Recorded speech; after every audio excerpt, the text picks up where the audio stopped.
আসসালামু আলাইকুম ওরহমতুল্লাহি ওবরাকাতুহু নাহমাদুহু ওয়া নুসাল্লি আলা রাসূলিহিল কারীম আম্মা বাদ ফাআউযু বিল্লাহি মিনাশ শাইতানির রাজীম ইয়া আইয়ুহাল্লাযীনা আমানু ইন তানসুরুল্লাহা ইয়ানসুরকুম ওয়া ইউসাব্বিত আকদামাকুম ওয়াল্লাযীনা কাফারু ফাতা'আসাল লাহুম ওয়া দাল্লা আ'মালুহুম সাদাকাল্লাহুল মাওলানাল আযীম। সম্মানিত দ্বীনী ভাই বন্ধুরা, মহান রব্বুল আলামিনের দরবারে অসংখ্য গণিত শুকর এবং সুজুদ যে আল্লাহ রব্বুল আলমিন আমাদেরকে সত্য দিনের অনুসারে বানিয়েছেন। প্রিয় দিনী ভাই বন্ধুরা, মানব জাতি হেদায়েতের জন্য আল্লাহ পাক রব্বুল আলমিন যুগে যুগে আম্বিয়া কেরাম আলাইহিমুসসালাতুসসালামকে পাঠিয়েছিলেন।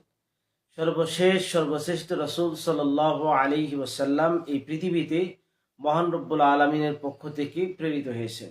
কিয়ামতের পূর্ব মুহূর্ত পর্যন্ত আল্লাহ পাক রব্বুল আলমিন কোন নতুন নবী এবং রসুল আল্লাহ তাআলা পাঠাবেন না।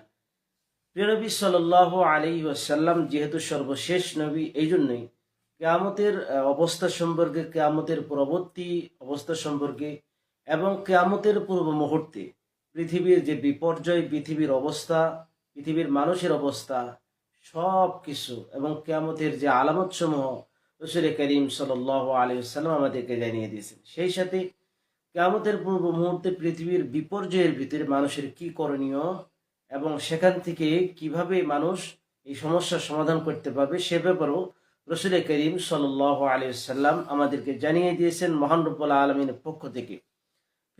প্রিয় দ্বীনী ভাই বন্ধুরা, নবী সাল্লাল্লাহু আলাইহি ওয়াসাল্লাম এমন অসংখ্য হাদিসে কিয়ামতের পূর্বে পৃথিবীর অবস্থা সম্পর্কে জানিয়েছেন। এমন একটি হাদিস আপনাদের সামনে উপস্থাপন করব, যে হাদিসটিতে নবী সাল্লাল্লাহু আলাইহি ওয়াসাল্লাম আমাদেরকে সতর্ক করেছেন পৃথিবীর এমন একটা মুহূর্ত আসবে যখন পৃথিবীর সমস্ত বিজাতি কুফফার মুশরিকরা সকলে মিলেমিশে মুসলমানদের উপর আক্রমণ করবে এবং মুসলমানদের ক্ষতি করার চেষ্টা করবে।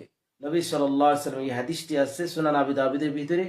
যখন বর্তমান পৃথিবীর অবস্থা, যখন সারা পৃথিবীতে কুফফার মুশরিকরা একত্রিত হইয়া যেখানে মুসলমান সেখানে নির্যাতন নিপীড়ন, নবী সাল্লাল্লাহু আলাইহি ওয়াসাল্লাম একটি হাদিসে দেখব প্রিয় নবী সাল্লাল্লাহু আলাইহি ওয়াসাল্লাম কি বলেছিলেন। হযরত সাওবান রাদিয়াল্লাহু তাআলা আনহু থেকে বর্ণিত, আন সাওবান রাদিয়াল্লাহু তাআলা আন قال قال رسول الله صلى الله عليه وسلم يوشك الأمم أن تداعى عليكم كما تداعى الأكلة إلى قصعتها।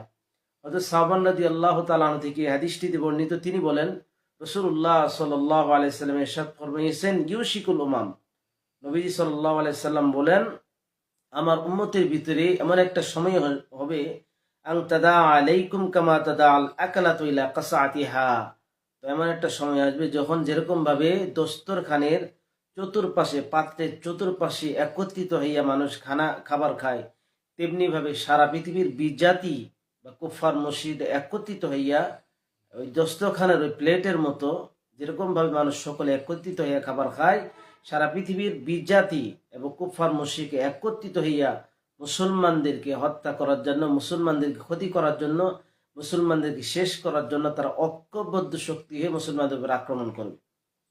ফাকাল কাইলুন ওয়া মিন কিল্লাতিন নাহনু ইয়াউমাইদিন, সাহাবায়ে কেরাম রাদিয়াল্লাহু তাআলা আনহুম আজমাইনের সামনে বলার পরে একজন প্রিয় নবী সাল্লাল্লাহু আলাইহি ওয়াসাল্লাম জিজ্ঞাসা করেন, ইয়া রাসূলুল্লাহ, ওই যে ভয়ঙ্কর অবস্থার কথা তিনি বলতেছেন, যে মুসলমানদেরকে কুফফার মুশরিকরা একত্রিত হইয়া তাদের উপর আক্রমণ করবে, এই অবস্থা শুনে সাহাবায়ে কেরামের ভিতরে একজন জিজ্ঞাসা করেন, মিন কিল্লাতিন নাহনু ইয়াউমাইদিন, ইয়া রাসূলুল্লাহ, আমরা কি, অর্থাৎ ওই সময় কি মুসলমানদের সংখ্যা কম থাকবে?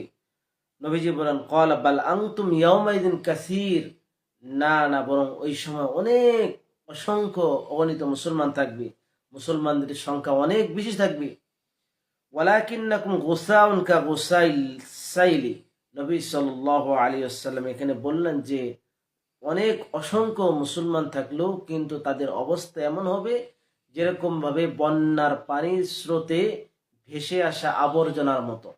যেরকম ভাবে বন্যার পানির স্রোতে ভেসে আবর্জনা ভেসে যায়, তেমনি ভাবে মুসলমানদের এত অসংখ্য মুসলমান থাকা সত্ত্বেও তাদের অবস্থা এমন হয়ে যাবে। নবীজি সাল্লাল্লাহু আলাইহি ওয়াসাল্লাম বলেন, ওয়ালা ইয়ানজিআন্নাল্লাহু মিন সুদুরি আদুবিকুম আল মাহাবা মিনকুম, প্রিয় নবী সাল্লাল্লাহু আলাইহি ওয়াসাল্লাম বলেন শত্রু বাহিনীর ভয়, অর্থাৎ মুসলমানদের ভয়ে যারা শত্রুরা কুফফার মুশরিকরা কাঁপত, ওই যে মুসলমানদের ভিতরে যে একটা রুহব ছিল, এই রুহবটা চলে যাবে, তাদের আর কোনো ভয় থাকবে না।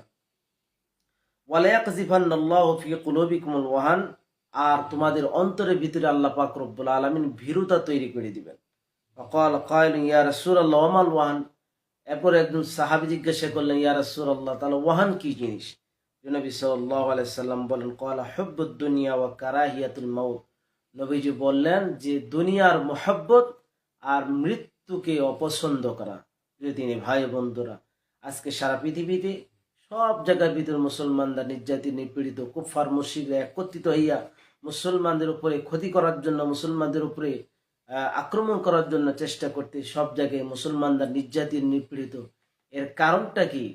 মুসলমানদের শৌর্য বীর্য বা মুসলমানদের এত তাদের ভিতরে শক্তি সামর্থ্য ছিল আল্লাহ পাক রব্বুল আলামিনের পক্ষ থেকে। অবশ্যই তাদের জন্য বিজয় নুসরত আছে, ভয় পাওয়ার কোনো কারণ নেই। তবে এই অবস্থা কেন? নবীজি যে রোগটার দুই রোগের কথা বলেন, একটা হলো হুব্বুদ দুনিয়া ওয়া কারাহিয়াতুল মাউত, একটা হলো দুনিয়ার মহব্বত আর মৃত্যুকে অপছন্দ করা। প্রিয় দিনী ভাই বন্ধুরা, এই দুইটা বিষয়ই আজকে সারা পৃথিবীর এত মুসলিম কান্ট্রি সব কিছু আল্লাহ তাআলার নিয়ামত আমাদের কাছে, মুসলমানদের হাতে সমস্ত খনিজ পদার্থ, তেল, গ্যাস সবকিছু মুসলমানদের হাতে, কিন্তু দুনিয়ার মহব্বতে আজকে যে জায়গা প্রয়োজন ছিল খরচ, সেই জায়গায় তারা খরচ করতেছে, বরং তো দুনিয়ার মহব্বতে, দুনিয়ার চাকচিক্যের ভিতর মানুষ খরচ করতেছে। আরব বিশ্বগুলো দিকে তাকিয়ে দেখেন। প্রিয় দিনী ভাই ও বন্ধুরা, এজন্যই আমাদের বর্তমান পরিস্থিতি থেকে উত্তরণের পথ একটাই হলো, আল্লাহ তাআলা বলেছেন, ইয়া আইয়ুহাল্লাযীনা আমানু ইন তানসুরুল্লাহ, হে ঈমানদার বান্দারা, যদি আল্লাহকে সাহায্য করো। আজকে আমাদের প্রয়োজন হলো আল্লাহর দ্বীন, এই পৃথিবী আল্লাহর দ্বীন সারা পৃথিবীতে ছড়িয়ে দেওয়ার জন্য সর্বাত্মকভাবে জান মাল সব কিছু দিয়ে চেষ্টা করা। এই জন্য আল্লাহ পাক রব্বুল আলামিন বলেন, যদি তুমি আল্লাহর দ্বীনের সহযোগী হও হে ইমানদার বান্দারা, ইয়ানসুরকুম, আল্লাহর পক্ষ থেকে সাহায্য আসবে, ওই সাব্বিত আকদামাকুম, আর সমস্ত বিপদ বালা মুসিবতের ভিতরে আল্লাহ পাক রব্বুল আলামিন অটল রাখবেন। প্রিয় দিনী ভাই ও বন্ধুরা, বর্তমান পরিস্থিতির উপর আমরা যদি লক্ষ্য করি, আমাদের জন্য এই দুইটি রোগ, একটা হলো হুব্বুদ দুনিয়া ওয়া কারাহিয়াতুল মাউত, মৃত্যুকে অপছন্দ করা, আর মুসলমানদের মুসলমানদের ইতিহাস হলো মৃত্যুকে আলিঙ্গন করা, কারণ মরলে শহীদ আর বাঁচলে গাজী। এই জন্য মুসলমানদের মৃত্যুর কোনো ভয় নেই। তারা আল্লাহ রব্বুল আলমিনের দিন দুনিয়ার ভিতরে বাস্তবায়ন করার জন্য, দিনের জন্য নিজেকে উৎসর্গ করে দেয়, আর তারা কোনো মৃত্যুর ভয় করে না। আর একটা হলো হুব্বুদ দুনিয়া, দুনিয়ার মহব্বত, দুনিয়াকে তুচ্ছ মনে করে। যেদিন ভাই বন্ধুরা, আজকে আমাদের বিপর্যয়, আমাদের সমস্যাই হলো এই দুইটা। এই দুইটা থেকে যতক্ষণ পর্যন্ত উত্তরণ বা এর থেকে যখন আমরা নিজেদেরকে দুনিয়ার মহব্বতকে ছেড়ে একমাত্র আখিরাতের মহব্বত, আল্লাহ পাক রব্বুল আলামিনের মহব্বত, রাসূল সাল্লাল্লাহু আলাইহি ওয়াসাল্লামের মহব্বত দিলের ভিতরে তৈরি করব, দ্বীনের মহব্বত দিলের ভিতরে তৈরি করব, আর যখন আল্লাহ দ্বীন দুনিয়ার ভিতরে বাস্তবায়ন করার জন্য শাহাদাতের তামান্না দিলের ভিতরে থাকবে, অবশ্যই এর মাধ্যমে আল্লাহ পাক রব্বুল আলামিন মুসলমানদেরকে সহযোগিতা করবেন, মুসলমানদেরকে বিজয় দান করবেন। সে হিসাবে আজকে যে বিষয়টা, শেষ জামানার ভিতরে যত ফিতনা ফাসাদের ভিতরে নিজেদের ইমানের ভিতরে শান দেওয়ার সময় এসেছে। আল্লাহ পাক রব্বুল আলামিনের জন্য আমরা নিজেদেরকে উৎসর্গ করার জন্য প্রস্তুত হয়ে যাই। নিজেদের ইমান, আখলাক, নিজেদের সমস্ত জান মাল সবকিছুকে আমরা নতুন করে আমরা আল্লাহ পাক রব্বুল আলামিনের জন্য উৎসর্গ করার জন্য, আল্লাহর দ্বীন দুনিয়ার ভিতরে বাস্তবায়ন বলন্দ করার জন্য আমরা চেষ্টা করি। অবশ্যই আল্লাহ পাক রব্বুল আলামিন নুসরত, গায়েবী মদত অবশ্যই আসবে। নাসরুম মিনাল্লাহি ওয়া ফাতহুন করিব ওয়া বাশশিরিল মুমিনিন। আল্লাহর সাহায্য তো মুসলমানদের জন্য, আল্লাহর সাহায্য তো মুমিনদের জন্য। আল্লাহ পাক রব্বুল আলামিন বলেছেন, আল্লাহর সাহায্য, আল্লাহর পক্ষ থেকে সাহায্য, মিনাল্লাহি ওয়া ফাতহুন করিব, এবং বিজয় সন্নিকটে, ওয়া বাশশিরিল মুমিনিন, এবং মুমিনদেরকে সুসংবাদ দিতে বলেছেন। যেদিন ভাই ও বন্ধুরা, আল্লাহ পাক রব্বুল আলামিন আমাদেরকে শেষ জামানার সকল ফিতনা থেকে হেফাজত করুন, সকল বিপর্যয় থেকে আল্লাহ পাক রব্বুল আলামিন আমাদেরকে হেফাজত করুন। সাহাবায়ে কেরামের ইমানের জজবা দান করুন, এবং আল্লাহ রব্বুল আলামিন আমাদের সকলকে সকল ফিতনা থেকে হেফাজত করে ইমান আমাল নিয়ে দুনিয়া থেকে যাওয়ার তৌফিক দান করুন। আমিন। আসসালামু আলাইকুম ওয়া রাহমাতুল্লাহি ওয়া বারাকাতুহু।